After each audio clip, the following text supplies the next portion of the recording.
Hello বন্ধুরা, আজকে আপনাদের সামনে নিয়ে চলে এসেছি একটা বিখ্যাত পিঠে রেসিপি নিয়ে।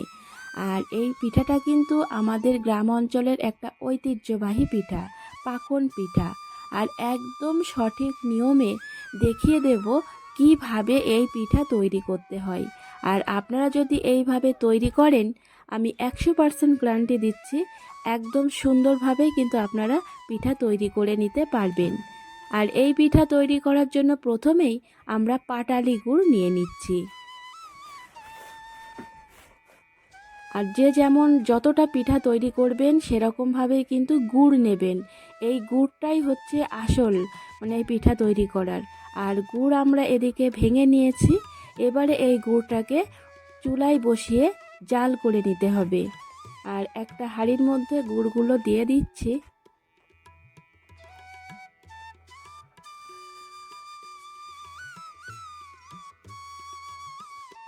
দিয়ে অল্প পরিমাণ জল দিয়ে দিচ্ছি।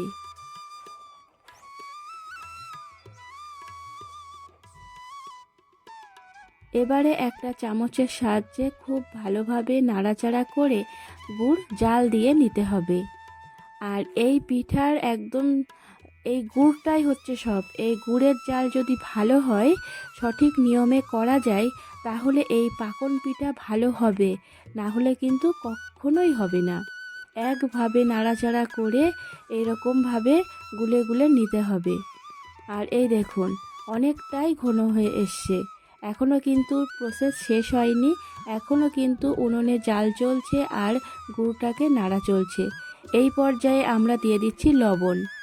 এখন লবণটা দেয়া হচ্ছে, পরে যদি লাগে আবারও দেব। দিয়ে আবারও ভালোভাবে নাড়াচাড়া করে নিচ্ছি। একভাবেই নাড়াচাড়া করতে হবে, না হলে কিন্তু হাঁড়ির নিচেই গুড় লেগে যাবে। আর এই পর্যায়ে আমরা আবার দিয়ে দেবো আটা। আর এই আটা কিন্তু আমরা ঢেকি থেকে আটাটা কুটে এনেছি। আর কলে যদি আপনারা দেন, মেশিনে কুটলে কিন্তু এই পিঠা করা যায় না। আর এই আটা কিন্তু আমরা শুকাইনি, ঢেকি থেকে সরাসরি আটা কুটে নিয়ে এসেই কিন্তু এই পিঠা করছি। আর এই দেখুন, গুড়টা কিন্তু ফুটে গেছে, মানে এই পর্যায়ে কিন্তু আটা দিয়ে দিতে হবে। একভাবে আটাটা দিয়ে দিচ্ছি। আর আটা কিন্তু একবারেই হুড়মুড় করে ঢেলে দেওয়া যাবে না, অল্প অল্প করে দিতে হবে, আবার নাড়তে হবে।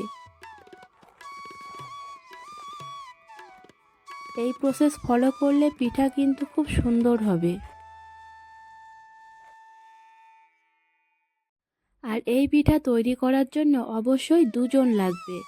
আর একজন হলেও হবে, কিন্তু একটু সমস্যা হয়ে যায়। আর এই পিঠা কিন্তু অনেকেই অনেক রকমভাবে তৈরি করে, সুজি দিয়ে, তারপরে ময়দা দিয়ে। কিন্তু অথেন্টিকভাবে একদম এরকম চালের গুঁড়ো দিয়ে তৈরি করতে কিন্তু সকলে পারে না। কারণ আমি নিজের চোখেই অনেককে দেখেছি তৈরি করতে গিয়ে কিন্তু ছড়িয়ে যায়, পিঠেটা ঠিকঠাক ওঠে না। আর এই দেখুন, এইভাবে কিন্তু খামিরটা মেরে নিতে হবে।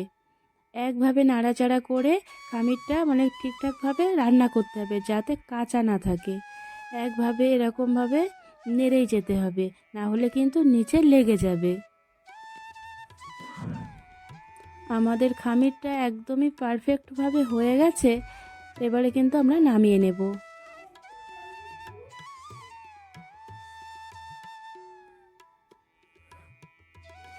আর খামিরটা কিন্তু আমরা আর একটা পাত্রে ঢেলে নিচ্ছি। আর খামিরের ভিতরে পরিমাপ মতো জল দিতে হবে, যাতে ব্যাটারটা খুব পাতলাও না হয়ে যায়, আবার খুব ঘনও না হয়ে যায়। আর এই দেখুন, পাত্রটা বসিয়ে নিচ্ছি। আর পাকন পিঠে করার কিন্তু এই একমাত্র পাত্র, এই পাত্রে করলে কিন্তু খুব সুন্দর শেপ আসে। আর এই দেখুন, আর যে খামির করতে যে গুলটি থাকে ভিতরে, খামিরের ভিতরে, সেটা কিন্তু হাত দিয়ে ভালো করে আমরা গুলে নিয়েছি।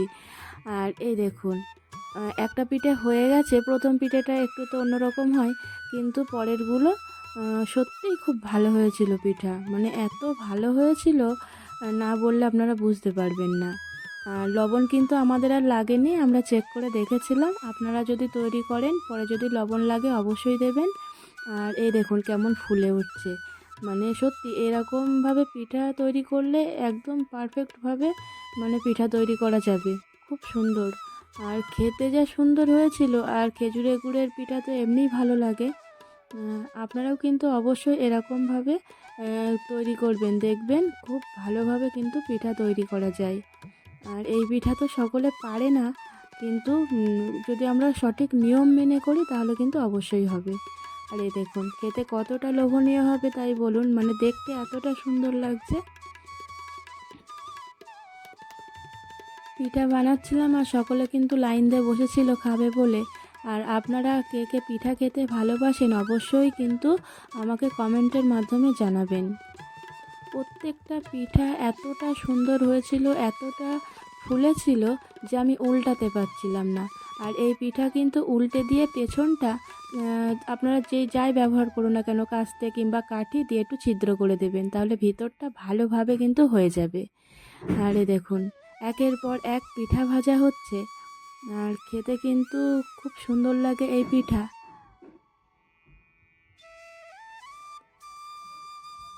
আর আপনারা এই শীতে কে কী পিঠা বানালেন অবশ্যই কিন্তু কমেন্টে জানাবেন। আমরা কিন্তু প্রথমেই এই পিঠাটাই বানাচ্ছি। আর এই দেখুন ভেঙে দেখাচ্ছি আপনাদেরকে ভিতরে কতটা জালিযুক্ত হয়েছে। খেতে কিন্তু খুব সুন্দর হয়েছিল, দেখতেও খুব ভালো লাগছে। আর বন্ধুরা আজকে এই পর্যন্তই, সকলেই খুব ভালো থাকবেন এবং সুস্থ থাকবেন। ধন্যবাদ।